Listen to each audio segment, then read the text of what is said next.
All right, good morning, everybody. Minneapolis has a long history of being leaders in fighting climate change. We've got a long history of doing right by our environment, and we also have a history at this point of putting our money where our mouth is, and whether that's doing and implementing the Climate Legacy Initiative, which is approximately $10 million a year to reducing our per capita carbon footprint, or that's implementing a zero waste initiative. Minneapolis has been leading the way in most every respect, and this particular resolution is not an exception to that rule. The emissions that we have seen over the last several decades that come out of the HERC are dangerous to communities, have been problematic in terms of the carbon emission, and obviously have a disparate impact on communities of color. And we have long talked about the closure of the HERC. This resolution helps to advocate in bringing this a little bit closer to fruition. So we are presently actively implementing a plan to get to zero waste. We are doing everything possible to expedite that plan so that we can get to zero waste faster. We account for about 20% of the waste that ultimately goes to the HERC. But we can push even further by implementing that zero waste energy plan, by doing things like banning black plastics in to-go containers. And by the way, in the area of black plastics, I think we could probably go even further. Minneapolis can really lead the way. And I've long said that I believe that the HERC needs to be closed and that we need to move towards a zero-waste future. We passed that zero-waste plan back in 2017, which pushes us to recycle and compost up to 80% of that waste by 2030. So this is an issue that we can actually do something about. To significantly reduce our overall waste footprint, Minneapolis has already taken these steps towards a greener future. And there are a number of advocates that are in the room that have really been pushing on us in a beautiful way, where they're caring both about the climate and the communities that are disproportionately impacted by emissions in our city. And if we could give them a huge round of applause, because they really deserve it.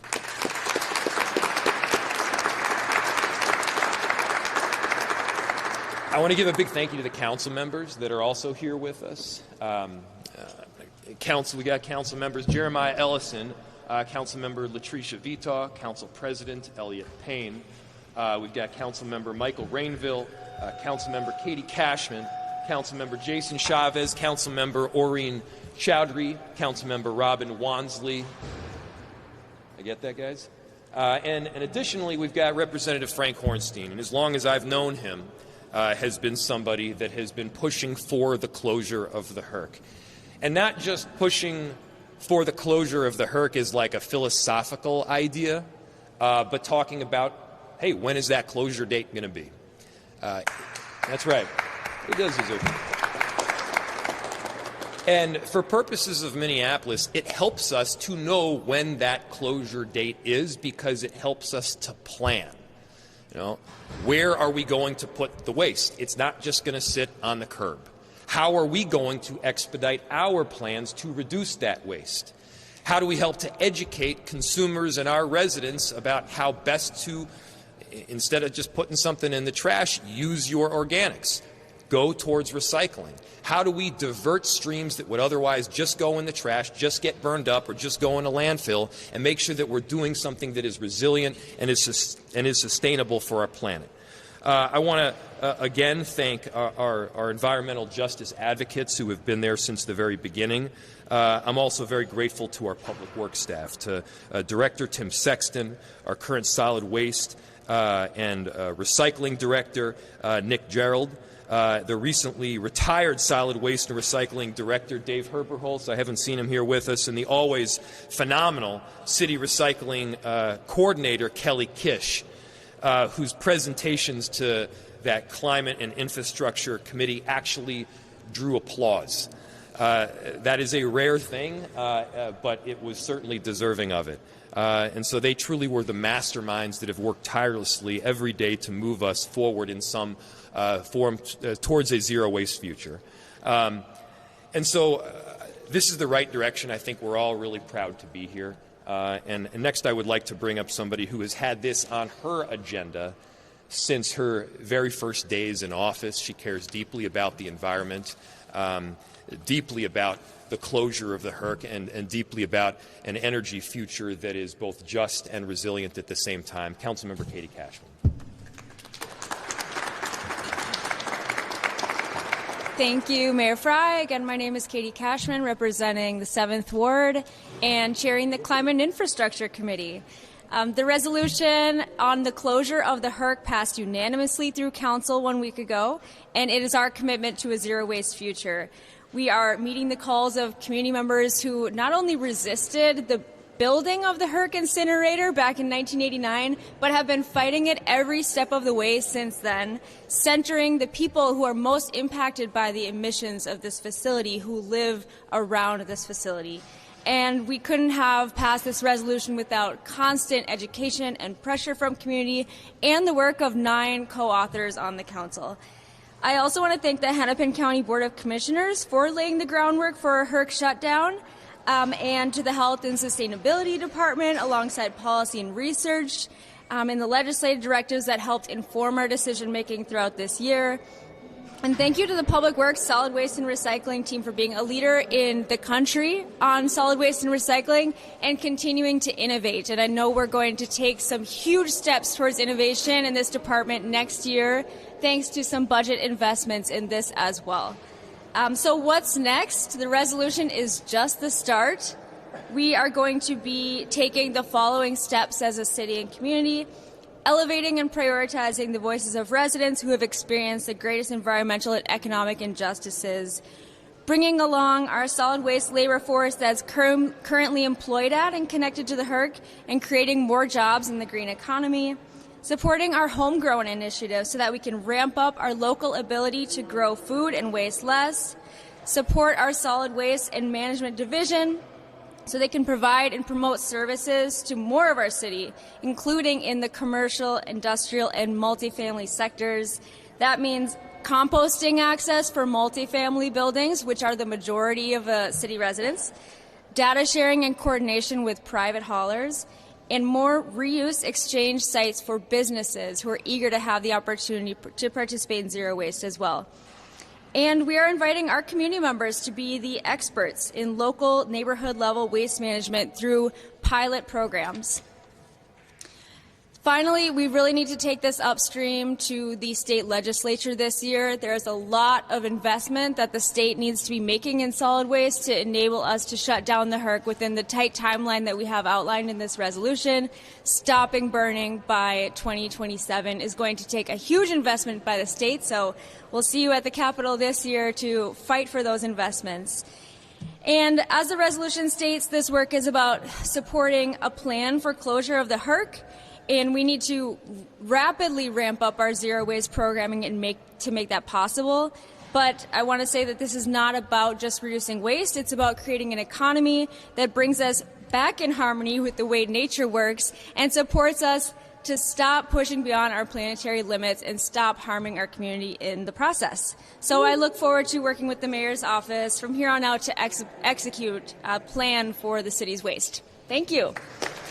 And I'll pass it off to Ward 5 Councilmember Jeremiah Ellison. Thank you all. My name is Jeremiah Ellison, representing Ward 5 on the Minneapolis City Council. I typically don't like to personalize policymaking because, we work on behalf of the city. What we do, the work we do is much bigger than that.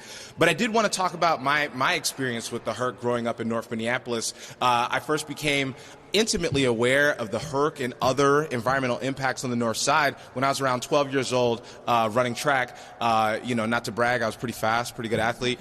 And I was in a 1,500-meter race, and I could not finish the race. And everybody was like, what's going on? We've never seen you not be able to finish the race. And it wasn't that I had asthma, but I was having respiratory issues.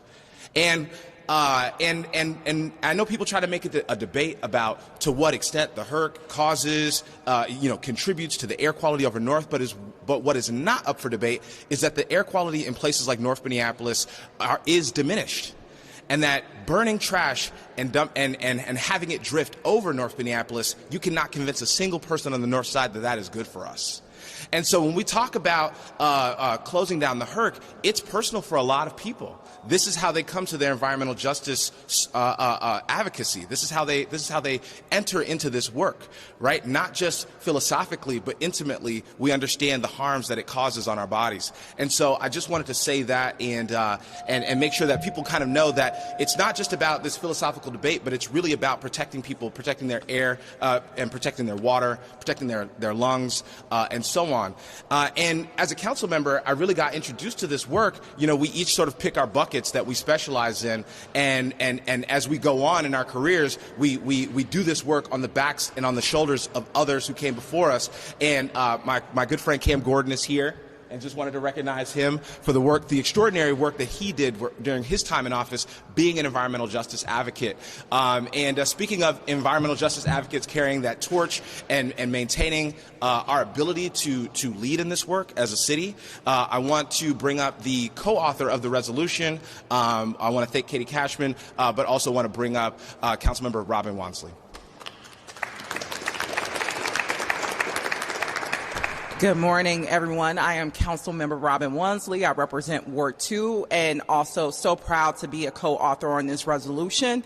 As many of my colleagues have already shared, this is a byproduct of many, many years of labor, not mostly from city leaders like ourselves, but amongst working class residents, as Councilmember Ellison so eloquently put it, have spent decades making not only city leadership aware, but the public at large aware about the disparities they've had to suffer under as a result of living in proximity to the HERC.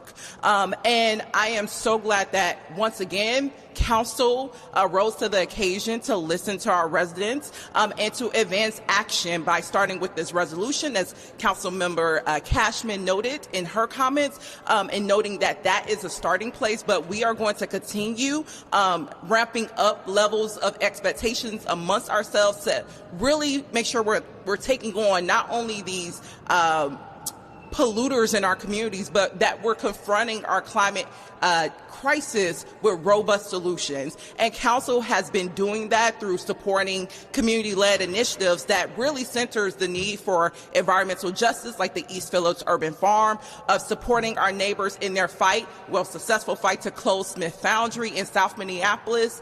Most recently, this body passed to assess carbon emission fees on polluters, one of the most robust carbon or greenhouse gases measures we have taken in this nation.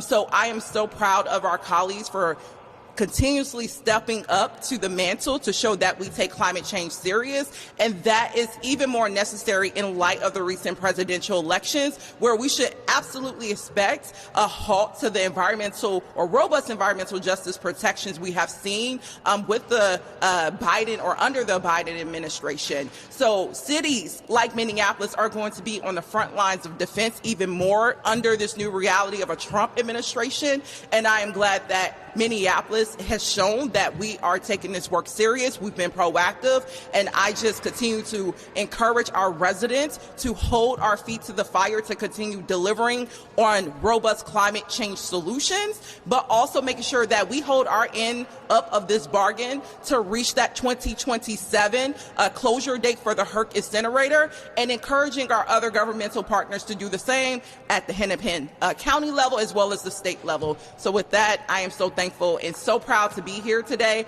And again, this victory mostly goes towards the residents who made this happen. Thank you.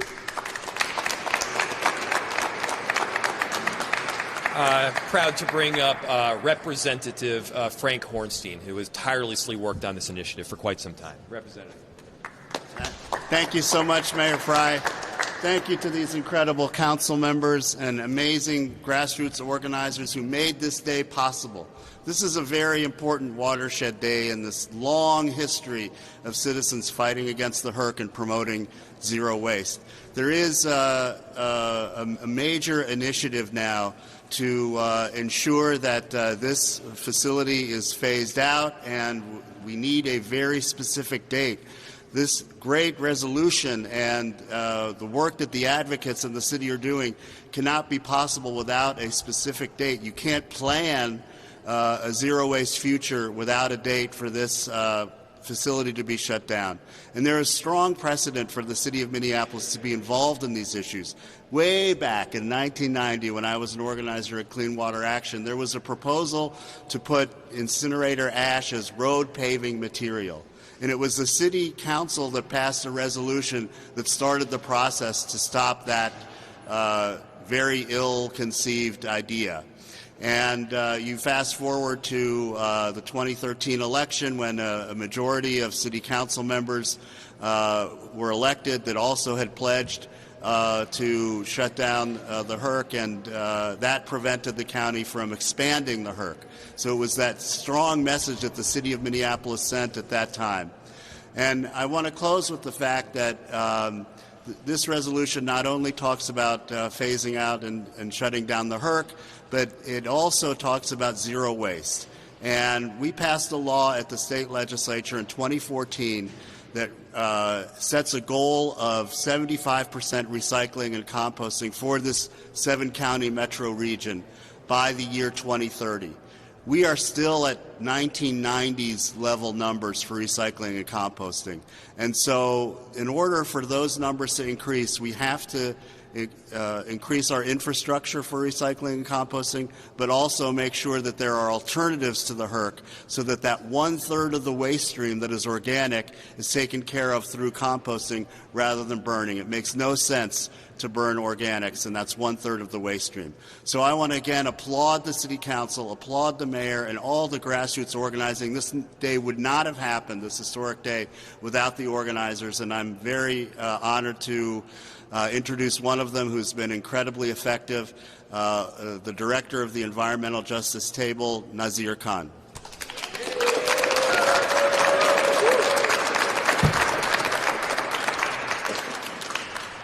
Thanks, Frank. And I want to commend the City Council and Mayor for their leadership on this issue. But I'm going to direct my comments to Hennepin County Commissioners. You have asked for Minneapolis to state its position on HERC. The Mayor, every single City Councilor, the Minneapolis Legislative Delegation, nearly 70 organizations, experts of every stripe, and thousands of residents have spoken. Shut down this trash burner.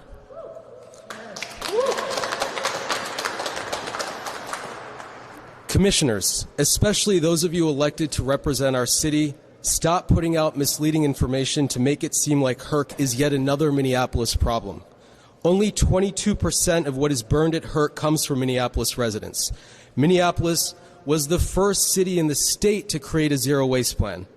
Meanwhile, many suburbs without zero waste plans that generate far more waste per capita than Minneapolis residents send their trash to HERC.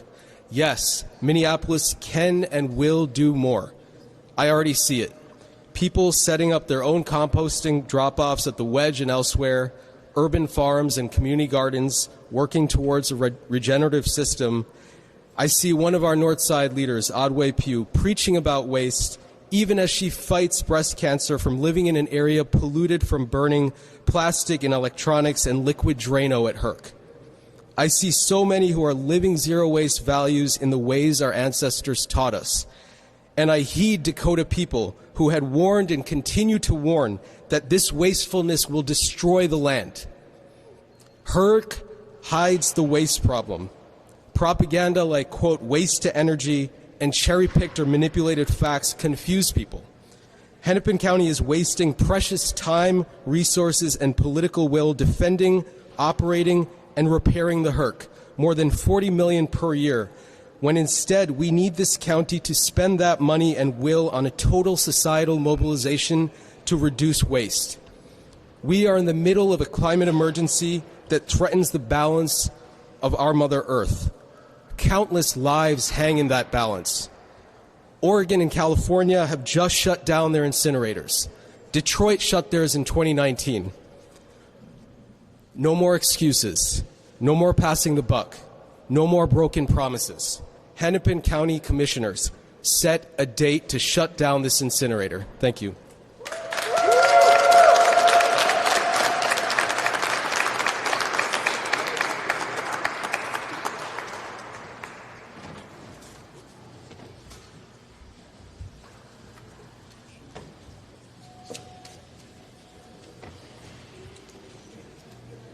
You guys ready?